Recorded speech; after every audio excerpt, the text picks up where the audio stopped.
From NBC News, Decision Night in America. Here's Lester Holt. And here we go, ladies and gentlemen. Welcome to Decision Night in America here at NBC's Democracy Plaza. It is 7 p.m. in the East. The polls have just closed in 6 states, and we have our first projections up in the iconic face of 30 Rockefeller Plaza. NBC News projects that Donald Trump will win the state of Indiana. When the votes are counted, we project that Donald Trump will win in Kentucky as well. Vermont goes to Hillary Clinton, the projected winner in Vermont. We're watching Virginia. The polls have closed there. Too early to call Clinton, however, leading in Virginia. Georgia, also too close to call. And South Carolina, too early to call. Trump leads in South Carolina. All night long, you'll be watching the race to 270 electoral votes. Here's how it stands based on those calls. Trump with 19, Clinton with 3. And we map it out on the ice for you on Democracy Plaza. That map will fill in with a lot of red and blue before this night is over. But again, 270 is the magic number that will elect our next president. Let's come on inside and we say a big good evening. I'm Lester Holt, alongside our election night team, Savannah Guthrie, Chuck Todd, and Tom Brokaw. Savannah, whatever happens tonight, history is going to be made. I was just thinking about it. We have an unconventional candidate against an unprecedented candidate, and this election has changed so much about our politics. It's upended every assumption you can make. It's redefined what it means to be a Republican or a Democrat in this country, and it will be very exciting to see who turns out tonight, who shows up to vote, what that coalition might look like for a Hillary Clinton or a Donald Trump. And I think we're in for a cliffhanger on the Senate side. Who's going to control the Senate by the end of the day? Chuck set it up for us tonight. Well, I'll tell you, we're going to learn a lot early. I mean, look, we already are learning something right now. I think the quick Indiana call means that Republicans came home. You know, it was 3 weeks ago.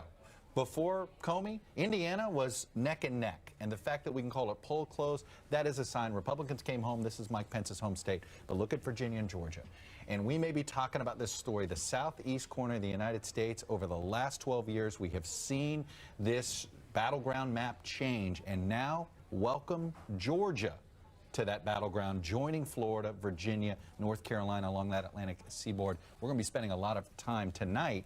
And how quickly those races get called will tell us how long this night's going to be on the presidential front. And Tom, a lot of big themes that will extend far beyond 2016 we'll be watching tonight. Well, this country has been simmering for some time, and this election is not going to end all of that. The question is, does it boil over depending on who wins? And I think that's the real test for whoever wins this race. It's also the test for the country. They got to figure out how they want to come together. You know, there's a lot of absence of confidence in the institutions of governance. 54% of the people said recently they would defeat every member of Congress, Republican or Democrat alike. So whoever wins tonight, going forward from here, is going to have to find a way to reach across the lines to the red state or blue states, because there are a lot of each, however you look at the map, and get them to work together toward a common goal. That's the big, big challenge, Lester. All right. Hallie Jackson is in our newsroom here with a full team working on reporting the story of the night. Hey, Hallie.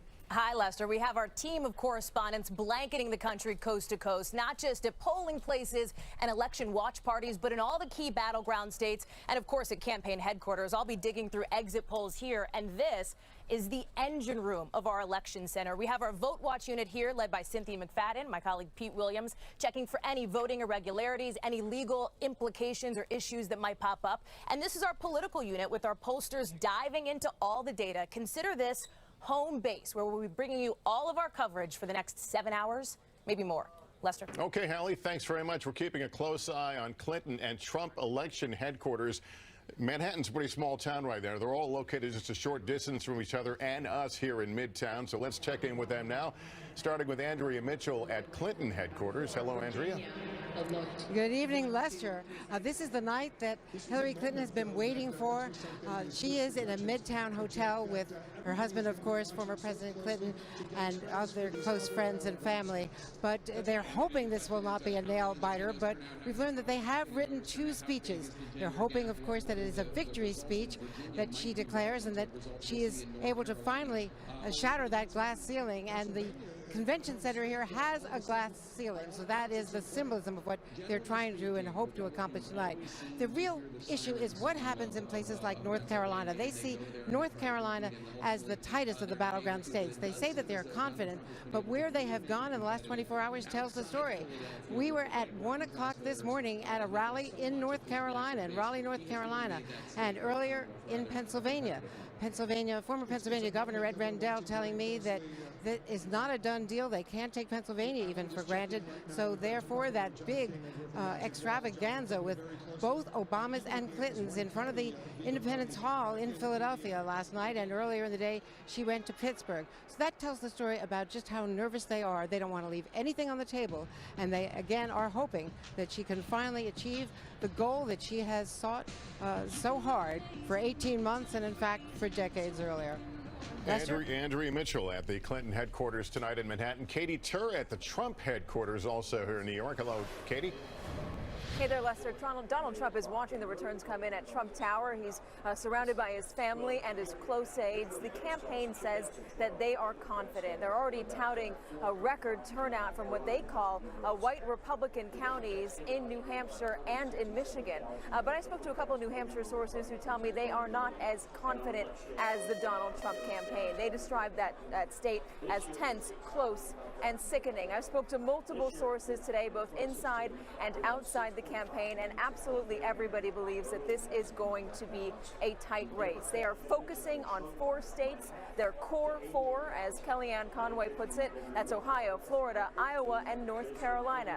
From there, they're going to look to Michigan, a blue state that they hope to turn red and get Donald Trump the presidency. But this is a campaign, Lester, that has conceded from the beginning that they are the underdogs. The infrastructure, the money, the electoral map was never in their favor. Katie Tur tonight. Katie, thanks very much. Let's talk now about some of those results we ticked off at the top of the hour. I'm particularly interested in Georgia, Chuck. Too close to call. Georgia is considered a deep red state. Well, it has been, and there was even the Clinton campaign talked about investing in it, and they said, well, you know what, we need to put more, takes more time to make Georgia competitive. Barack Obama flirted with it both in 8 and 12. Now it looks like it's firmly in the battleground. I've talked to Republicans. They were surprised, and this last weekend, they were surprised the Clinton campaign didn't make more of a play for Georgia earlier, almost the same way the Democrats have talked about Michigan, like, oh, Trump finally discovered that Michigan is a problem for the Democratic side. But here's what I'm going to keep an eye on. It's outside of Atlanta, Cobb County. This is among the wealthier suburbs of Atlanta. Cobb is a county that Romney won by double digits. This college education split in this electorate. If she carries Georgia, we'll see the evidence in Cobb. She doesn't have to carry Cobb, but it has to become a swing county for her to win Georgia. We'll find out. It's been fascinating watching over the last couple of days where these campaigns go, what they're worried about, or what the other side makes them think they should be worried about. I'm thinking of the to-do list that's got so many things left off of it. Oh, absolutely. I mean, you're going to hear Chuck talk about these suburbs all night long, because that ultimately might be one of the stories that emerges here. Whether or not Hillary Clinton can pull more of those married white women that might have traditionally voted Republican into her corner, if she can, that's potentially a factor that could be decisive. And they've all kind of, once again, gone to the same battlegrounds, and yet we're starting to see the glimmers of new demographic battlegrounds, as I just mentioned, and also new geographic battlegrounds. Chuck talked about Georgia. Arizona got a late visit from Hillary Clinton. Arizona hasn't voted for a Democrat since 1996 when Bill Clinton ran for re-election. So I think we're going to see a lot of that kind of conventional thinking about politics and the map potentially upended tonight. Tom? Well, what you see tonight and what Chuck was just talking about is the transformation of the American political map. This country is changing at warp speed. Look at the Hispanic vote. It's an enormously important vote now. Republicans have rejected the Hispanics, going back to Pete Wilson when he was governor of California, ran hard against migrants in California. And a lot of Republicans said, we lost a constituency that belonged to us. These are family-oriented people. They're very faithful. They work hard. and we've given them to the Democrats by our attacks on them. Then you look at women now taking a more prominent place in politics, not just in the Congress of the United States. The number of governors around the country, the number of women who are the heads of major corporations, big bankers. More than half the law school classes now are filled with women. Here's one of them. And doctors as well. So that is a changing map that is going on out there. And these two candidates have been running behind the curve, in my judgment, and not reaching out to figure out how they're going to get ahead of the constituency that is out there looking for somebody who can deliver to them the future that they know that they could have. All right, Chuck, walk me through the states that really could determine this thing tonight. Yeah, I think we know. We've talked about Florida, but I kind of want to build on this larger point here, because we know that I think, and just in this respect, if Clinton wins this election, she's going to win it because of this Southeast corridor. And if Donald Trump wins this election, it's going to be because he overperforms in the... I mean, that's what's going on here, is that we've seen the growth states, diverse states, these southeastern states are becoming more diverse. The difference in Georgia, North Carolina, and Florida and Virginia isn't going to be African-American vote, it's going to be Hispanic vote. And then up here, there isn't a lot of Hispanic vote in Michigan. There isn't a lot of Hispanic vote in Pennsylvania. That is what's given Trump real chances in both Michigan and Pennsylvania, Iowa, and Ohio. So we are seeing, and by the way, the map may look very similar to 2012 when all said and done, but I want to emphasize what Tom said. There's a lot going on underneath, and these state maps are going to look a lot different once we start seeing real numbers come in. For what it's worth, very little actual vote is in. I'm keeping a huge eye, for instance, on Florida, because we're actually seeing more vote come in right now in Florida than anywhere else.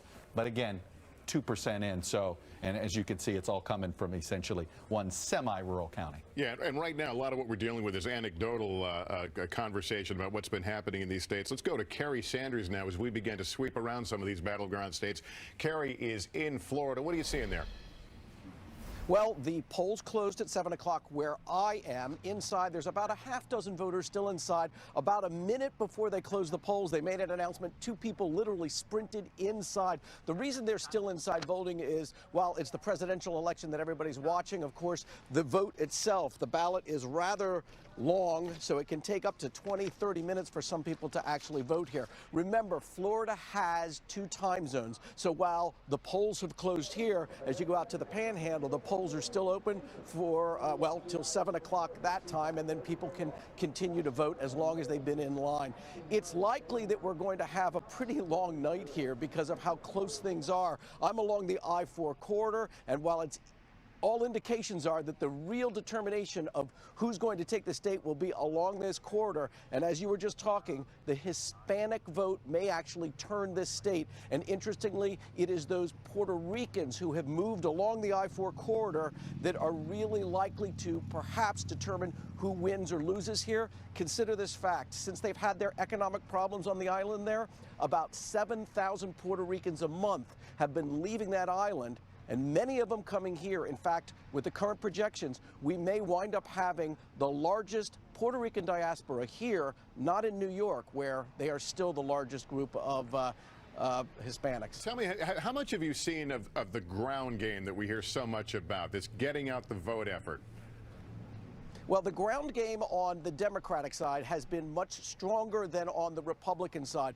Hillary Clinton's teams have actually gone door to door and had people in cars bringing voters out to the polls, where on the Republican side, it's been a little bit more of people being self-motivated to come out. And I think it'll be very interesting because Donald Trump made it very clear that he thought his supporters would just show up at the polls because he saw such huge crowds, and many of them, of course, showing up in this state. We'll see whether that translates into the votes that he thinks will result.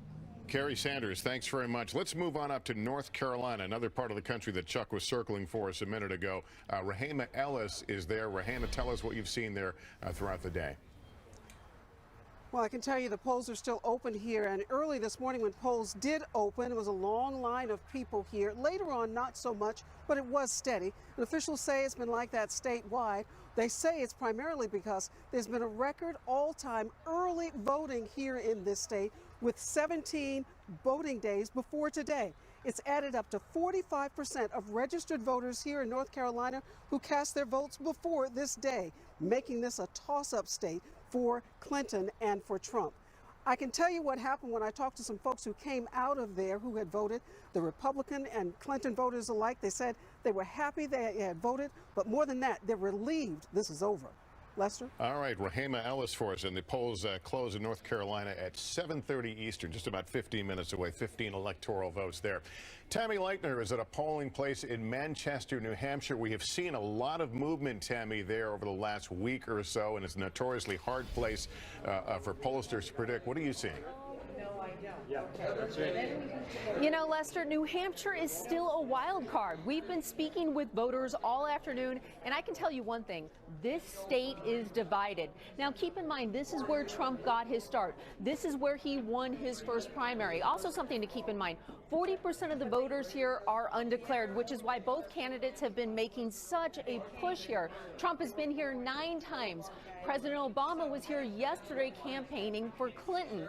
And I can tell you that they are both making a run at this state. One other thing we want to mention, Lester, is the crucial Senate race. I can tell you that tonight, when these polls close, everybody is going to be looking at New Hampshire to see, 1, who's in the White House, and 2, who takes control of the Senate. Lester? Leitner. Tammy, thanks very much. We are here at our NBC News Election Center, barely getting started. We're awaiting more poll closings. We're going to dig into the exit polling coming up, see what we can glean from that. We're learning some very interesting things about what voters are thinking. Stay with us as we cover the final hours of this historic battle for the White House between Donald Trump and Hillary Clinton. 2 parties, 2 candidates, and 1 prize. Decision Night in America continues right here on NBC. Mr. Scamander, do you know anything about the wizarding community in America? We don't let things loose. Really? He has a crazy creature in that case, and it got out. What was that? Nothing to worry about. What else have you got in there? I don't think I'm dreaming. I ain't got the brains to make this up. No. Fantastic Beasts. It was open? Just a smidge. Rated PG-13. Experience it in IMAX.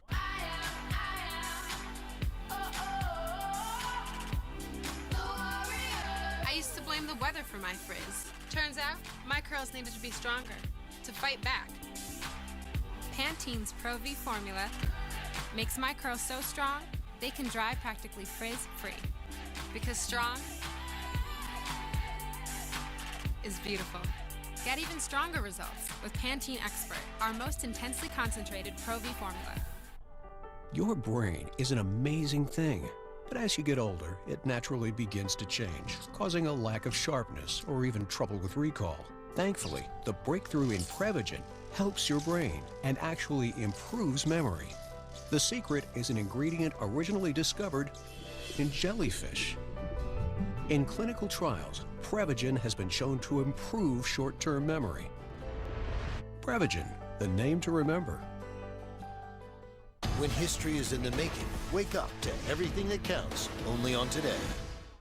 Decision Night in America. NBC News brings you unparalleled coverage of this unprecedented election. Join Lester Holt, Savannah Guthrie, and Chuck Todd live tonight for Decision Night in America on NBC. Body. Got it. A detective's friend is accused of murder. It's gonna be a conflict for you? No. Will this cop risk his badge to save him? Remember how I made that DUI go away? I can help you with this too. Chicago PD, Wednesday on NBC.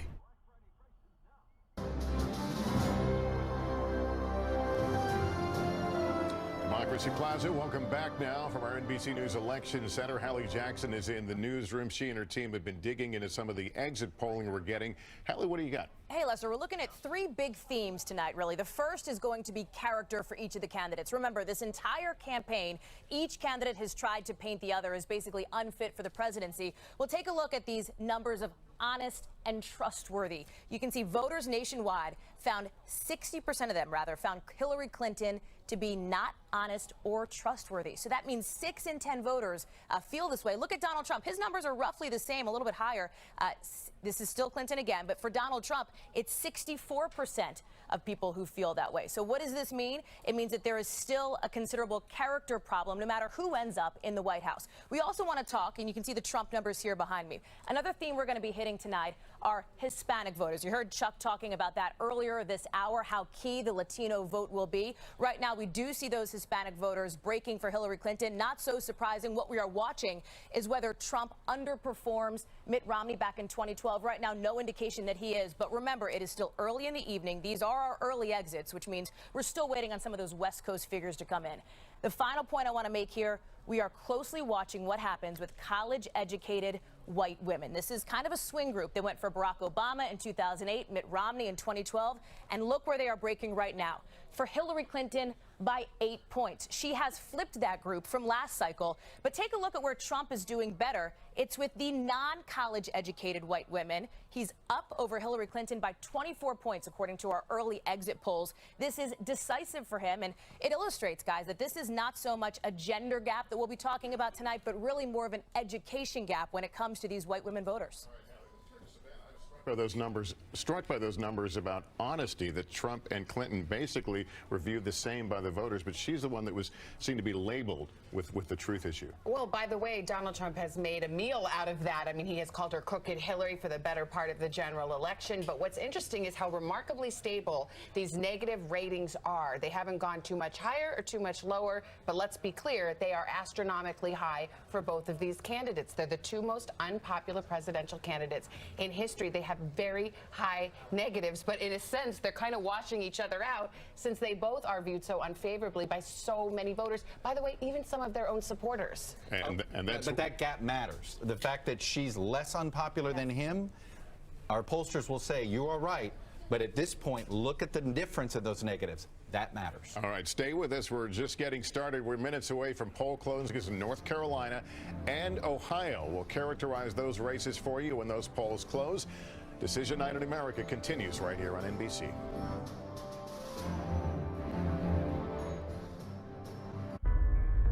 Earth's surface is the shoreline of a new ocean.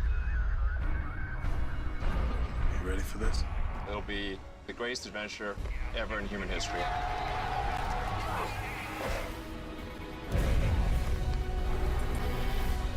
We're looking at a red planet.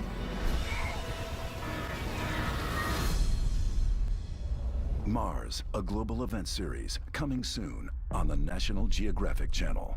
Around here, I'm lucky to get through a shift without a disaster. Heads up. Ooh.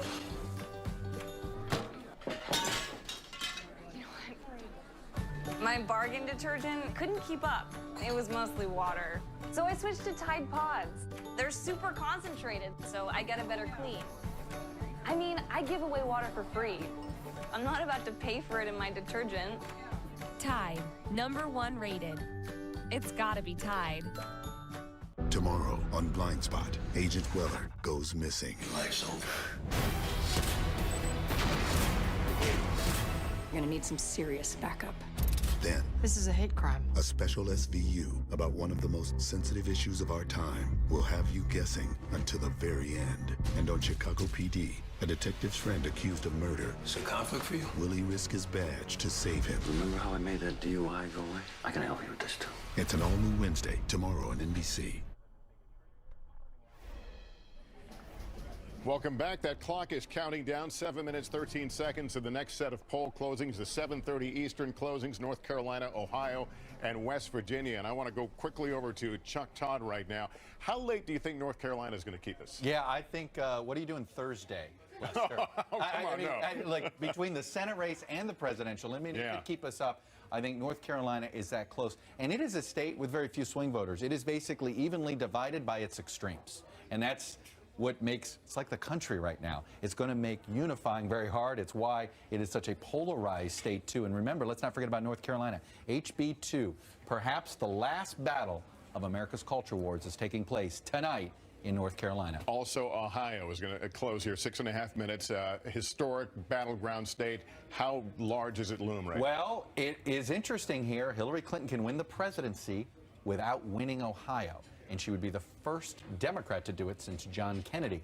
No Republican has gotten to the White House without Ohio. It is much more of an important path to 270 for Donald Trump than it is for Hillary Clinton. And this is what we talk about, the idea that she came into this with multiple passes, or thinking she had multiple passes. It does, and it all is because, what I keep telling you, the Atlantic Seaboard has allowed her to essentially lose Ohio, lose Iowa, and still have various paths at 270 because of what's going on in the Atlantic coast. Okay, those polls close in about 5.5 minutes. Stay with us. Polls are going to close in more states, including, as we said, North Carolina and Ohio.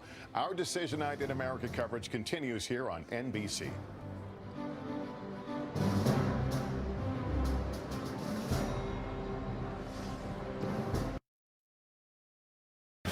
This is a special Decision 2016 update from News 4. Good evening, everyone. The polls are now closed in Virginia, and time is running out to vote in Maryland and the district. One more hour left. I'm Doreen Gensler. And I'm Jim Vance. We're going to get you back to network coverage in just a moment, though. First, a polls closed in Virginia about 25 minutes ago. Results slowly starting to come in. I don't think we have any yet. Looking at where they stand right now in the Commonwealth, well, actually, there are some results already. And Donald Trump seems to be leading so far at 57% of the vote to 38% for Hillary Clinton at this particular time. And we're also watching the race for Northern Virginia's 10th congressional district. Democrat Lou Ann Bennett is challenging Republican incumbent Barbara Comstock. We don't have any numbers yet in this race, but we're keeping a close eye on it. You have seen their TV commercials. This is a hard-fought race. And an important one as it regards the U.S. Senate. We have our team of reporters covering all the big races. Megan Fitzgerald is at Comstock's watch party out in Ashburn, Virginia. Megan? Well, we begin with David Culver. He's live at Bennett's watch party in Falls Church. David, what's the scene over there? Hey there, Doreen and Vance. A lot of excitement here as they're hearing state after state being called. I can tell you this is where the Democratic leadership is starting to assemble. We've already seen Senator Mark Warner arrive. Let me tell you how confident he is that Clinton will win this. He's already referring to her as President-elect Hillary Clinton, so that gives you some idea. We also caught up with Governor Terry McAuliffe, a close friend of the Clintons. He arrived here shortly ago. We caught up with him. He, too, feeling confident. I do believe I will be able to stand on stage tonight as the first governor of an eastern state to announce that we are a blue state, and with Virginia going for Hillary Clinton, it's almost mathematically impossible for Donald Trump to become president. That is going to happen tonight. Now, we are expecting Lou Ann Bennett, who's running for that 10th district seat, to be arriving shortly. We will catch up with her as soon as she arrives. Meantime, I want to go to my colleague, Megan Fitzgerald. She's live in Ashburn with Barbara Comstock's camp. Hey there, Megan.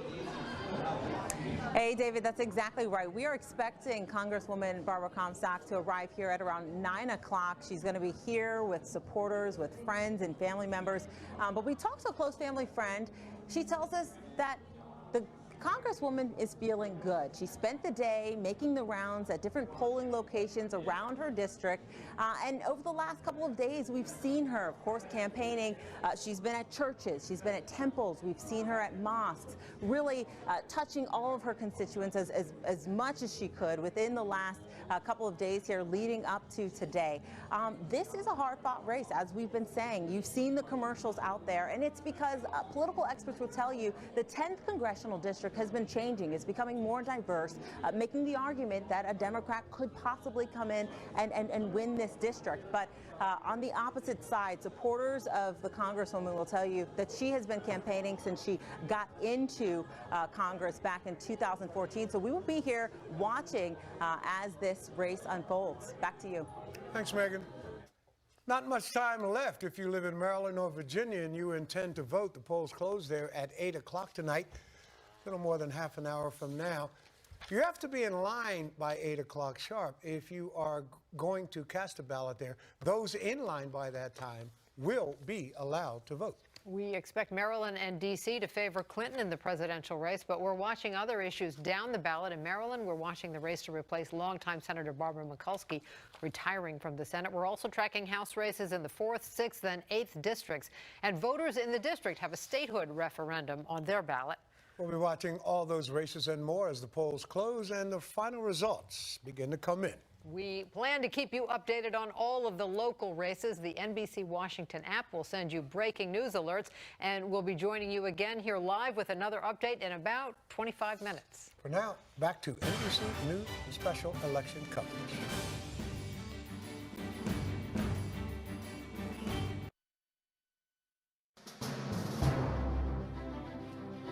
Welcome back from our election center. It is 7:30 p.m. in the East, and polls have just closed in 3 states, including 2 very important swing states. Let's take you through them right now. The state of Ohio, too close to call at this hour. North Carolina, too early to call. West Virginia, NBC News projects when the votes are counted, Donald Trump wins West Virginia. It's a state where his message played well. Its coal industry has taken a beating. Hillary Clinton made a misstep there when she talked about putting poll workers out of a job. Trump gets West Virginia. As we look at the race to 270 now, we move down to the ice there on Democracy Plaza. The map filling in. Clinton right now with 319 electoral votes to Trump at this early hour in this contest. I want to bring in Nicole Wallace now, who joins our panel right now. I want you all to react to some of the numbers we're seeing coming in from Florida right now, keeping in mind all the polls have not closed there, but we're getting some raw numbers. What are you seeing in these as we put them up here, Chuck? I'm seeing that, look, it's 40% already of the vote in. It's all early vote here, but here's what's not in. We only have about 5 or 6. We have no precincts in Broward County at all, barely anything out of Miami. What you're seeing now as you're watching this map, we've got Clinton up a point. What that is that's where the vote is currently coming in. If you see gray, if you see any gray there, it means we've had 0 vote in from there. All that is telling you is who's leading in that county. So as you see there, obviously it's the southeast corner that is about where all the population is, Miami, Broward, and Palm Beach. And as you see, no Broward. That's, if she wins Florida, she's going to win it down in South Florida.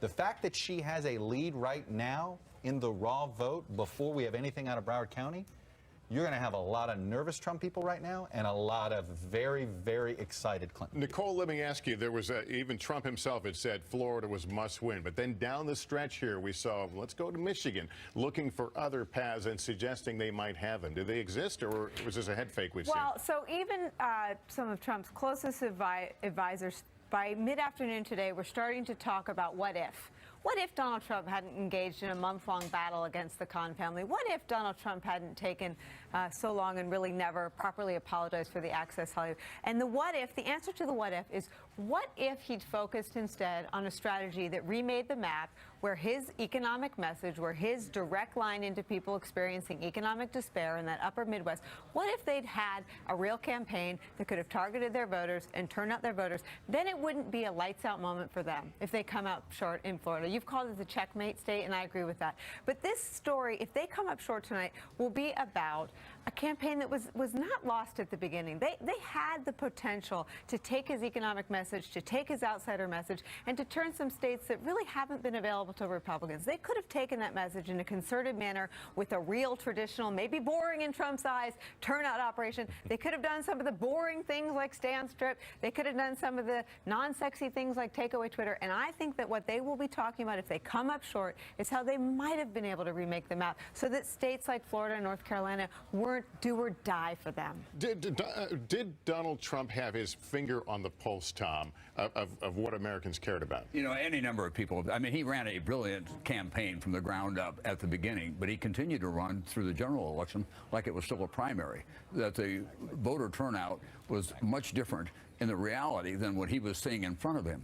60% of the people who voted for him today, according to the exit polls and the surveys that we did, thought he did not have the right temperament to be the president of the United States. These are people who voted for him. Any number of Republicans went to him and said, look, you've got to shift gears now. You've got to change. You've got to be different. He has a very strong ego. He knows how well he did giving them the Trump Act from state to state to state, but he didn't shift the gear in time for the general election, and he's paying a price for that in some of those states so far. Now, it's not over by any means, but they've got to scramble to win tonight. But to your point, he was on to something, and in so many ways is remaking Republican orthodoxy. Here's a guy who's saying he's against these free trade agreements, where free traders were that was an article of faith in the Republican Party. Some of the foreign policy of the traditional Republican Party he completely upends. And so because of some of those positions, he's opening up a path to Rust Belt states that had been going Democratic, and yet there's always the flip side of it. And what he did, to Nicole's point, it wasn't over before it started, because this is an eminently winnable race for a Republican Party in this year. Actually, history is on the side of Republicans. On the other hand, when he, at his very first announcement speech, disparaged Mexicans and kind of put those battle lines down, if we see in Florida that the Hispanic vote goes up and that ends up being decisive, a lot of people will look at it and say, boy, was that lost on the first day at the announcement speech. It is going to be one of the early pieces of this drama. We're going to be watching what's happening in Florida. We want to get around to some of the battleground states now, where our correspondents are. In Ohio, which as we know, the polls closed here a short while ago, too close to call. We have got NBC's Chris Jansing, also Jacob Suberoff standing by in Pennsylvania. First to Ohio, and Chris providing the drama as it always does, Chris. Boy, does it. And I can tell you both campaigns are holding their breath right now. Look, this is the heart of the Rust Belt. You were just talking about this.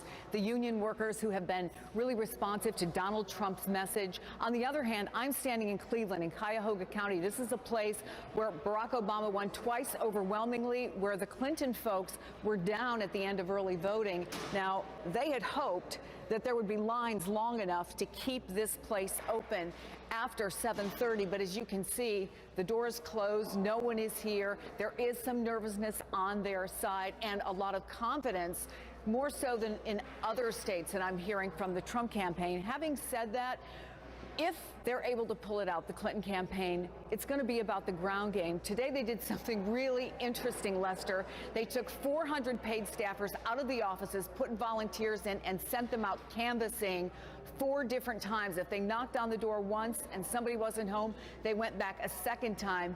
They believe that ground game can make up 1, 2, 3 points. That's what they're holding on to, thinking that there's a chance they could still pull out Ohio, Lester. All right, Chris, thanks. Let's go to Jacob now in Pennsylvania. It's not a coincidence that the Clinton folks ended in Pennsylvania, and we know, as watching Florida, that it would be critical to a Donald Trump path. Describe what you've been seeing on the ground, Jacob.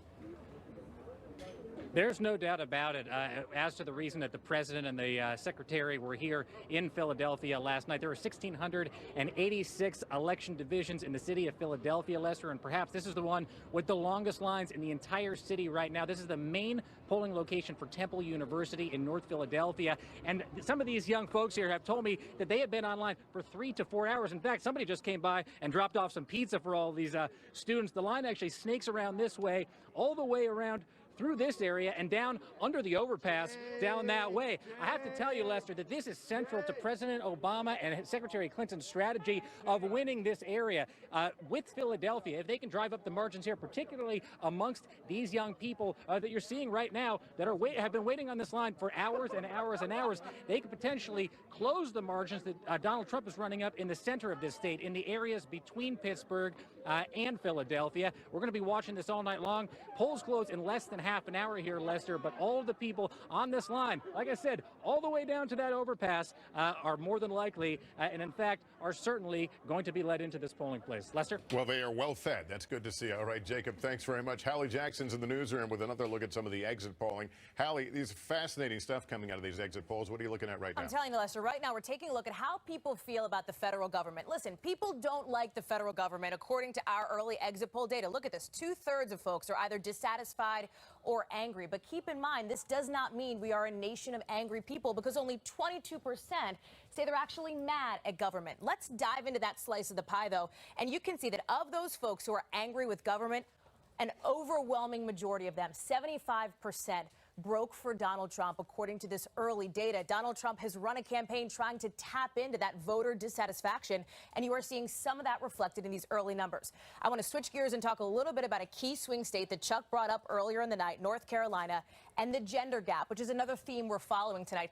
Take a look at this. You can see Hillary Clinton, essentially of men, most of them went for Donald Trump, according to some of these early exit polls. But it's basically the flip of it for Hillary Clinton. Most women went for her. We are seeing a double-digit gender gap in North Carolina. It's part of the reason why the state is so close, and it's potentially a reflection of what we've seen this entire campaign. And I see, Nicole, you've been pouring through exit polling data on your own, going rogue here. What are you seeing in there? Evan, so Savannah and Matt were kind enough to let me follow the mom vote this cycle. And a year ago, I sent a note saying, if you want to look at one group and determine whether a Republican can win back the White House, watch the mom vote. Because the last time it was done, it was George W. Bush, who in 2004 was able to tap into what we called the security moms. Some people call them the NASCAR moms. And it is impossible for a Republican to win the White House without narrowing the gender gap. And what I'm looking at so far, it does not look like Trump is on track to do that in enough swing states. Look, I'm going to quickly go to the map here. I'm going to show one of these counties that have these moms in it. Right. It's in Virginia. Well, moms are everywhere. It is. They are everywhere. But I'm going to say the moms that I will argue matter the most. Let me show you quickly. Loudoun County. How Loudoun goes, so goes Virginia. Okay, Obama won Virginia last time, won Loudoun about 7 points. Yeah. Look at right now. We got about a quarter of the vote in Loudoun. Loudoun is basically, college educated. It's a pretty high income county, sort of the next suburb out of Arlington and Fairfax in Northern Virginia. And she is up by 16 points, essentially doubling. Now you know why they were pulling out of Virginia. Before we go to the break, show me where we stand in the entire state of Virginia. We had it just too early. It's still too early. We have not a ton of vote in here. Let me, here we go, and let's show you here. Here it is. So far, most of the vote that's come in has come in from Republican areas. As you can see, Arlington, we have no vote in at all. Some parts of the Richmond area, no vote. Norfolk area, the strongest Democratic areas have not really come in yet. Only, like I said, I showed that Loudoun because you brought up, I was like stunned that already she has a double-digit lead out there. So we still got more vote to come in. All right, we need to get to a break. We invite you to stay with us. More states, more calls, plus our panel and the man who helped orchestrate Bill Clinton's campaign to win the White House, James Carville, will join us. Decision Night in America continues right here on NBC. Decision Night in America is sponsored by Amazon Echo.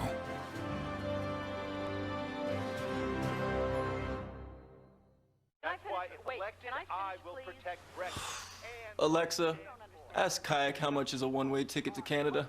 When would you like to fly? Now.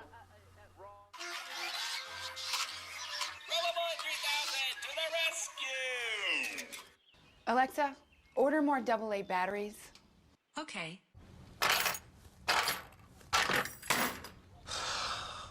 Alexa, ask Uber for a ride. Okay. If you have moderate to severe plaque psoriasis, isn't it time to let the real you shine through?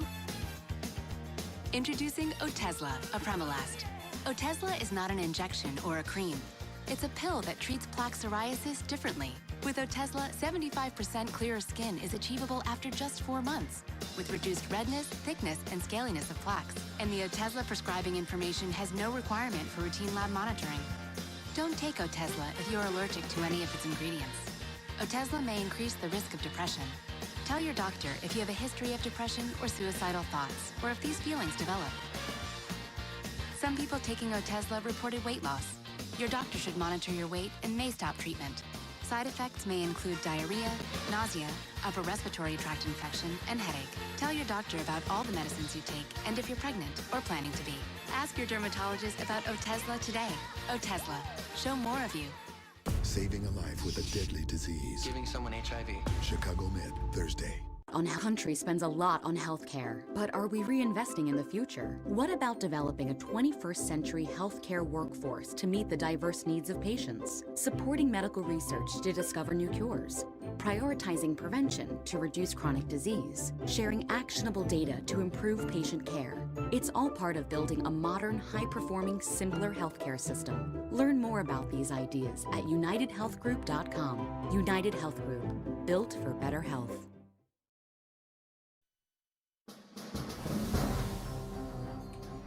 Welcome back. Democracy Plaza here on this election night, decision night in America. Just to keep in mind, we're about 15 minutes away from 8 o'clock Eastern, and we'll see a slew of poll closings, 16 states plus the District of Columbia. We're back now from our election center, and joining our panel is a guy who knows what it's like to help a Clinton win the White House, James Carville. Hey, James. All right, yeah, we're a little nervous tonight, but feeling well, good. read into me. Where are the Clintoners right now? They're looking at the same data we're looking at. I do know this, that the turnout in Broward, Fort Lauderdale, and Dade, Miami, city of Philadelphia are all eye-popping. Now, what I don't know is what the turnout is in Trump areas, but I do know the turnout in the Clinton areas. Johnson County, Iowa, Iowa City is just like off the charts. Boulder, Colorado, the college towns. I think the story at the end of this night, if I guess, is going to be the Clinton ground game. The logistical thing that they put together and the amount of money that they did, these numbers are beyond anything like I think Chuck or I, and none of us, Nicole, is that an Obama gift right now. A lot of people. It was a Trump gift, too. He probably had something to do with it, too. James, let me ask you this. It's funny you bring this up. So, yes, she's going to... But she ran against somebody who had no ground game. Right. Who did nothing. So let me ask you, what would have happened if she had run against somebody with a ground game? Is this a very different... You see what I mean? Is this a very different election or not? When political scientists go study this, we'll be able to ascertain what a ground game means, because we're right, he had none. Right. I mean, they have... hundreds of thousands of people. I think they said they had 3 million touches on Saturday alone. But, I mean, and this is, at some extent, you got to say this is democracy at work. This is people out knocking on doors, people standing in line, people bringing pizzas. I mean, there's something kind of, at some level, something American about this. James, if it works out the way that you hope that she gets the presidency, country is still badly fractured. Absolutely. And she's known factor. Everybody knows about her. And on the other side, they don't like her very much. They're already talking about a target-rich opportunity in the Congress of the United States. So what does she do right away if she wins? We don't. Well, the one thing is once she gets in office, she becomes much more popular. She's a much more popular office holder than she is candidate. I think that what she's got to do is acknowledge the fact that all of these Trump voters and people, they have something to say. They want to be heard. And I think she's got to, and I think a lot of Democrats say, these people are really hurting. They're trying to say something. She should reach out and say, you were sending me a message, and I heard that message, and you came out. And when I say we're stronger together, I hope she says, when I say together, I mean everybody. I'm not, I don't mean just the people that voted for me. Should she go to some red states and listen? I think so. I actually do. I think before she's inaugurated, I'd love to see her go to some parts that were heavily Trump areas and sit and talk to people. Arkansas. Yeah. I actually mean it. That's a good place to start. Look, it's not a bad idea. And there are a lot of places that she can go, but I do think that there are a lot of Democrats that are like, these are our people. To a large extent, this is why a lot of us became Democrats. Yeah. And, yes, we want to win the election, and we have a great coalition, but, these people they're screaming that they want to be heard about something. And I think, my guess is that she gets it. I really believe that. What are your thoughts on the Comey factor? The polls didn't really detect anything, but when you get to this notion of Republicans coming home, we had a 10-day stretch there where all the bad news was pointed in her direction. Right, it was, but I mean, politics for us has become so tribal that, people have become so hardened by it, but I was very glad on Sunday when I was talking to somebody on the phone and said, oh my God, look what just happened. It's one of these things that we're just going to have to ascertain later. It had Robbie Mook, her campaign manager, told me that it really helped fundraising a lot, and they had started to see some declines before that. You don't know, but it might have motivated a lot of Democrats. Can I say, you just don't know that for sure. I think you're right. I think we have to unpack this after the election. But what it did that is immeasurable is it changed Donald Trump. And you can't tabulate that effect. He became focused. It was described by sources close to him that it was like a thunderbolt, that it struck him for the first time in many weeks or several weeks that he could actually win this thing. So he gave up his Twitter. He read from a teleprompter. He did all that boring stuff that I talked about a couple of minutes ago. So you can never, I think the polls are hard to decipher because this was a time in elections when each party goes home to their tribes, as you said. But you can never measure what the effect is of Donald Trump being disciplined for 10 straight days. But by the way, every time he was disciplined for 10 straight days, there was a coinciding rise in the polls. Exactly. Yeah, you can be disciplined for 10 days, but the stuff he did on his announcement day, the stuff that he did in the campaign, that gets baked in the cake, and that makes impressions that last on people. 10 days of discipline, going to help some. But James, I'm curious. What does Bill Clinton think of losing the Bubba vote? I say this because you know what? Bill Clinton's map in 1992, these were his people. I am very reluctant to talk about conversations I have with President Clinton, but he is not happy about it at all. I can assure you that it is a topic that gnaws on him. And his people in Arkansas, right, he's people he grew up with. Right. And some Democrats say that, look, our coalition is growing, that coalition is shrinking, which is demonstrably true. But there are a lot of people in the Democratic coalition that say, you know, these were I'm going to interrupt you because we've got a call here in South Carolina. NBC News projects when the votes are in, Donald Trump wins South Carolina. Chuck? Not a huge surprise. It is the one state, though, in the southeast corner down there that hasn't moved into battleground territory, but I can tell you there are a bunch of Democrats there that think with time it could. Let's look at the, we can go down to the map there and look at where things stand now in the electoral count. There it is, the race to 270. 33 for Trump, 3 for Clinton. The night is still early. The map barely filled in. But there you have it right now. Play the threes right now in the on your lotto numbers right now and see if it hits before 8. We're not encouraging that behavior. No, we want to point that out. All right, stay with us. We're just minutes away from those 8 p.m. poll closings. A big moment rapidly approaching. Our Decision Night in America coverage continues right here on NBC.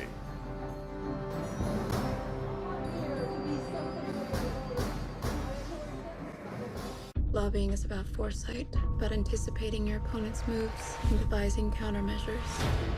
How does she manage that? Our system is rotten, and I will fight to change it. You can't possibly win this! Start an inquisition. I've used whatever resource I have. You crossed the line. You know the word annihilate?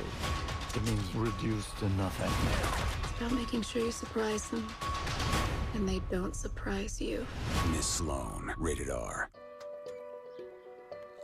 Before it became a medicine, it was an idea, a wild what if. So scientists went to work. They examined 87 different protein structures and worked for 12 long years. There were thousands of patient volunteers and the hope of millions. And so after it became a medicine, someone who couldn't be cured could be. Me. The new effort to get skyrocketing healthcare costs under control. Richard Engel is on the front lines with Iraqi forces. Leave it to a little boy to help us put life's challenges in perspective. Oh, my goodness! NBC Nightly News with Lester Holt. Major victory for conservative thought in America. Vice President George Bush in the White House. 4 more years for Bill Clinton. The presidential election is still up in the air today. President Obama, the projected winner. When history is in the making, wake up to everything that counts, only on Today. The plot is about to thicken. 7.5 minutes until polls close in 16 states plus the District of Columbia. We've got some big ones here. Florida, Pennsylvania on there. This is where my friend Chuck Todd begins to salivate now as he looks at his map. Tell me about what you're going to focus on. Let me tell you this. It is Florida, Florida, Florida. Okay, the part that the polls are closing in, of course, is the central time zone area there. But I'll tell you this. Look, we have 71% in. Clinton's pulled a lead in statewide. Here is your swing county of Florida. As Hillsborough goes, this is in Tampa. As Hillsborough goes, so goes the state of Florida. She's got a 10-point lead here, as you can see. Still a lot of vote to come in Hillsborough, but this is a good sign for her. Let me just quickly show you the spread in Miami-Dade. 30-point spread. This is where we were watching to see if there's an Hispanic surge for her. It certainly looks like it so far, but this is just early vote. We don't know what Election Day voting is going. If this goes to Clinton, then a lot of eyes are going to lock on Pennsylvania. It becomes he's got to win Pennsylvania and that's in the next half hour, too. Michigan.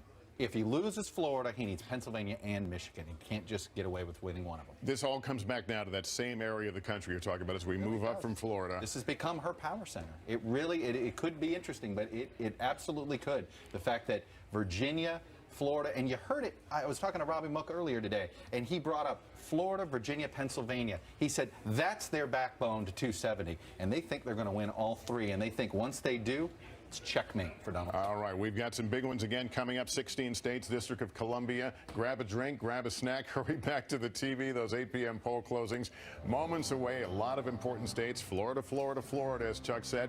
Our Decision Night in America coverage continues here on NBC.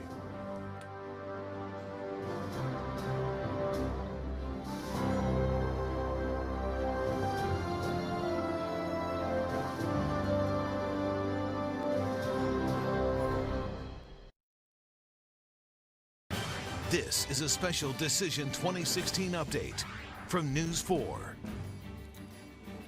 Some excitement is building in the race for the White House. Right now, both presidential candidates are watching the ballots come in from their election night headquarters up in New York City. The polls have already closed in Virginia and in 5 other states. And they're ready to close in just a few minutes in Maryland and the district. We're also starting to get some early results. NBC News projects Donald Trump wins West Virginia. This has been a long, hard-fought election. There's still a lot of ground to cover tonight. Right now, we're also following 2 of the biggest races in Maryland. Bureau Chief Tracy Wilkins and Chris Gordon, both in Silver Spring right now, with a closer look. Chris, we begin with you. Democrat Chris Van Hollen is the favorite in this race. The most recent poll showed him to have about a 30-point lead. He was a congressman from 2002 and formerly in the Maryland State House. He voted today in Kensington, and he campaigned throughout Montgomery County and Prince George's counties. Now, his Republican opponent, Kathy Szeliga, is the House Minority Whip in the Maryland General Assembly. She has been a quick study. She is a rising star in GOP politics. She and her husband began a construction business together. And finally, there is Green Party candidate Margaret Flowers. Now, I'm told if there is any celebration to be had here, they're going to wait till 9 o'clock to bring the staff in from the field. And they won't be alone in this celebration because there are other candidates here. And here's Tracy Wilkins to tell you more. Yeah, absolutely. They are sharing this Democratic celebration as what they're hoping it will be tonight. Here, there are other candidates as well. Jamie Raskin and also Anthony Brown will be here this evening, all participating in what, again, they hope will be a celebration for these Democrats. They are favored to win in all of their races, although they are all facing contestants in this. Jamie Raskin is the Democratic nominee for Maryland's 8th Congressional District and is joining Anthony Brown, the Democratic nominee for Maryland's 4th U.S. Congressional District, along with Senate candidate Chris Van Hollen, for what they hope will be, again, a joyous night here in Silver Spring. Brown, Maryland's former lieutenant governor, says that this time around he did not take any votes for granted after losing his bid for Maryland governor to Larry Hogan in 2014. Ruskin, who currently serves as Maryland state senator for District 20, is hoping to take Van Hollen's seat in Congress. Just minutes ago, I asked why all 3 candidates chose to be here tonight together. I'm feeling pretty serene at this point. It's been a tough campaign for America, but I feel that the country is ready to put the rancor and division behind us and to find a new path forward where we bring forward the best ideas and the best sentiments from all sides of the political spectrum. Tonight we are expecting, well, actually in just a few minutes, the polls are going to be closing in Maryland. They are expecting this to be one of the greatest turnouts for an election in Maryland's history, just based on what happened in early voting. More than a quarter of those who are registered to vote participated in early voting, and it looks like it had been a busy day at the polls pretty much all day. And as far as Chris Van Hollen goes, you know, there are some who say he was in Democratic leadership in Congress and could have stayed there and become Speaker of the House. But I was told that ever since he was a young boy, he wanted to run for U.S. Senator. Well, all 3 of the candidates saying that tonight is about a new opportunity to show some Democratic unity, and that's what they're hoping to begin by having this event here together in Silver Spring. We're going to be here all night. Back to you all in the studio. All right, Tracy, Chris, thank you both. Good to hear the good news about voter turnout. Here's what we're learning in Virginia. Polls there closed at 7 o'clock with 25% of the votes in so far. Donald Trump is leading Hillary Clinton 53 to 42%, but still 75% of the votes remain to be counted in Virginia. Well, of course, we're watching all of these races as the polls close and the results come in. Right now, we go back to NBC News special election coverage from Rockefeller Center in New York.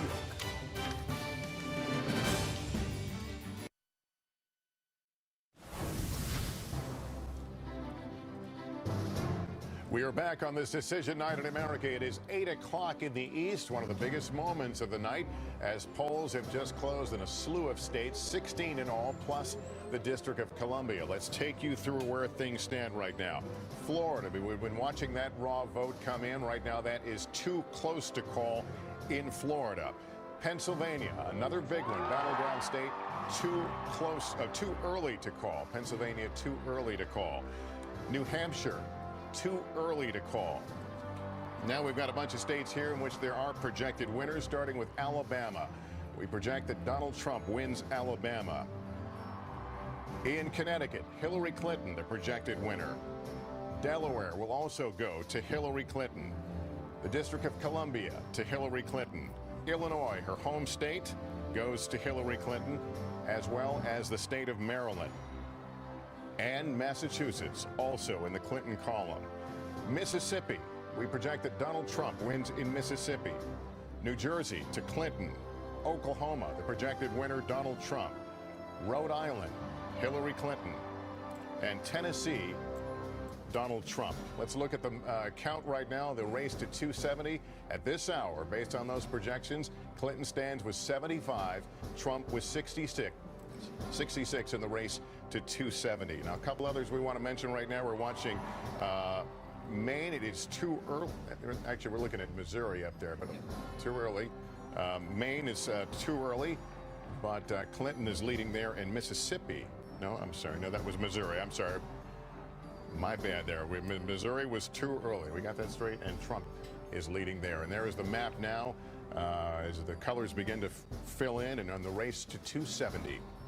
Savannah Guthrie is here right now. Savannah, we're also watching some big Senate races. Yeah, I promised you it was going to be a cliffhanger. Now, the Democrats are trying to wrest control of the Senate, and they've got a pickup, meaning they've got one seat now into their corner that they need. They need 4 if Hillary Clinton wins. It's Tammy Duckworth, the congresswoman who is going to be the senator from Illinois. She displaces the incumbent, Mark Kirk, widely believed to be probably the most vulnerable incumbent in the Senate. Tammy Duckworth, of course, an Iraq War veteran, a wounded warrior, and Mark Kirk was one of the first Republicans to really distance himself from Trump. He did so after Trump questioned the impartiality of an American judge who had Mexican heritage. He was one of the first, and yet, as we've seen in so many of these Senate races, Tammy Duckworth, the Democrat in that race, really tried to tie Kirk to Trump as much as possible. It's a deep blue state. It's the president's home state, so it's not a big shocker. But if you're keeping score at home, and we hope you are, the Democrats have netted 1.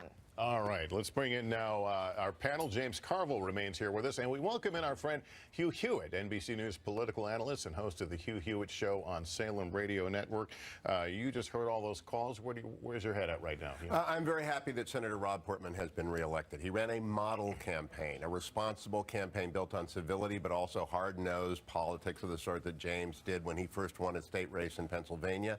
He also educated the country about the opioid epidemic, which takes more lives in Ohio every day than car crashes do. I just love the fact he's going back. We've got good signs out of Indiana for Todd Young, and that would mean 2 new war veterans in the Senate. Senator-elect Duckworth and Senator-elect Todd Young would both be combat veterans, and I think that would be a good thing. It's important you brought that up because we had lost a whole bunch of Vietnam vets. We had sort of a gap with very little military service in the Senate. Don't forget Jason Kander in Missouri, definitely that's right. in it.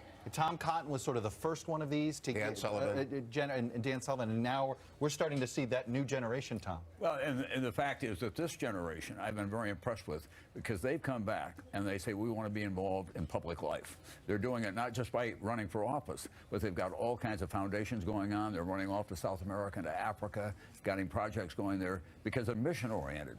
They were trained so well in the military, and they came back and they wanted to use the skills that they were trained with there. And my own hope is that we can expand that for young people, that the same kind of military training that they get, you can do in public service in other ways as well, and give them something to shoot for. The millennials are going to be the fastest growing, most educated, most entrepreneurial generation we've ever had in this country, and we don't want them on the outside looking in. We've got to get them into the system in some way. All right, I want to bring in, actually, if I just interrupt, I want to bring in Kellyanne Conway, campaign manager for Donald Trump. She joins us from Trump Tower. Kellyanne, great to see you. Hi, Lester. Tell me what it's like now. You have done everything you can do. Now you, like the rest of the country, are waiting. What is it like? What are you seeing in the numbers so far? Well, it's high energy here. I just was with Mr. Trump on my way down here. He's watching the returns, and we have a whole digital and data war room, not atypical, where we're getting many different inputs from all across the country and trying to piece together our 270. We feel really good about the fact that we've kept this race very competitive with a political veteran who has many advantages and a ton more money than we do. And I just think that the movement that Donald Trump has built has been able to grow the party in a very different way, be more pro-worker, a little less elitist, and frankly, you know, a party that really represents change and not the status quo. We haven't always been able to claim that mantle. I know you folks have said that Florida is a must-win. Let's put up, if we can put up the Florida numbers and show you where they are. I mean, right now we have it as too close to call, but Clinton with a 49-48 lead there. What are you seeing in those numbers? Does it worry you? Is there a path without Florida? We have seen the same thing in our internal polling for weeks, if not months, in Florida, Lester, in that we never had Donald Trump or Hillary Clinton at 50% in any of our polls, and you see tonight that's actually happening. And ironically, it's not because the other party candidates were growing their electoral vote. They weren't. Their vote share was actually shrinking in the case of a Jill Steiner or Gary Johnson in most states. It's really just how divided the country and these states are. And you know, Florida is always very tight. Even in the year 2000, it all came down to Florida. And when you look back, George W. Bush had been the nominee for a couple of years. They had cleared the field for him. He had the entire Republican infrastructure behind him, all the elected officials. His brother was the governor of the state, and he won by 527 votes and went all the way to the Supreme Court. So let's remind ourselves how tight of a contest Florida always is. We're hopeful, though, as the panhandle closes, they, of course, vote a whole extra hour because they're an hour behind time zone-wise, that we'll be able to catch up with her. Hillary Clinton banked a big early vote in Florida, and but we saw that Mitt Romney was losing the early vote in Florida by about 167,000 votes or so. We cut that number almost in half to about 88,000. Do you envy her ground game? So we're hoping for a big day of. Pardon? Do you envy her ground game? I don't envy much about her, but I would say that they've got a very sophisticated ground game. She's basically been running for president for 8 years. I mean, since she lost the last time. And it's a very sophisticated operation. I mean, one can argue, Lester, she should have put us away a long time ago.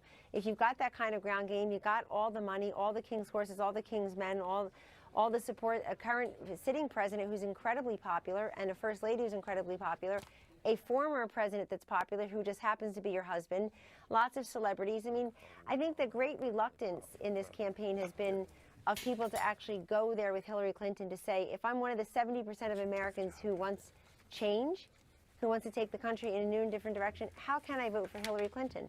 There's been a great reluctance. Kellyanne, I'm just going to stop you just for a second. We do have a call in the Senate race. Marco Rubio is the projected winner in Florida. What do you take from that? I think that's terrific. He's been a great senator, and Florida's lucky to have him, and he would work very well with the President Donald Trump. So I'm glad he got back in the race, and I'm very happy that Floridians put him over the top. Hey, Kellyanne, this is Chuck. It is interesting. I've been watching this all night to see what the performance was between Donald Trump and Marco Rubio in Florida, and he's basically overperforming you by about 3 points. A good 150,000 votes more that he's got than Donald Trump. Was Rubio a help to you? Is this a case where you're right now, if you win this, Rubio help pull you across the finish line in Florida, or how do you read it? Well, it's a great ticket to have Trump and Rubio on the same ticket. I think it tells people that there are two people who want to improve upon Obamacare. There are two people who want to defeat radical Islamic terrorism, who want to create growth, economic growth, and more jobs. And they're very similar in many ways, certainly policy-wise. So we would hope, perhaps he can help us. Back to an earlier point, though, Chuck, too, there are some Senate races, and particularly governor races tonight, where we're running ahead of those candidates in their states. There hasn't been a lot of talk about that. There's talk about the reverse many times. But in the 4 states that have governor's races, in the last polls, we were ahead of those Republican gubernatorial candidates. So we like to think that we're helping some of those as well. All right, Kellyanne, great to have you on. Thanks very much for joining us. Good to talk to you. Katie Tur is at Trump headquarters here in New York. Katie, what do you have? Hey there, Lester. I just spoke with a GOP source in Ohio, a high-level source who tells me that they believe it is going to go down to the wire in Ohio. But they do have a bit of good news. They believe that Donald Trump didn't come in with such a deficit in the way that Romney did in early voting, and they believe that he could potentially make some good numbers up in 2 counties, in West Ohio and in Mahoning County. The Clinton team, on the other hand, is also feeling quite good about that state. It's a state, remember, that Donald Trump visited 26 times. It's a state that he was leading with many of the polls. It's a state that they started to feel very confident in. But now the Clinton campaign is saying that they are feeling pretty confident as well. They're optimistic. They're saying that no one wins in Ohio without putting in the work, without a ground game. Now, I spoke to my GOP source and asked them what sort of ground game did Donald Trump have in addition to the RNC. Remember, the Trump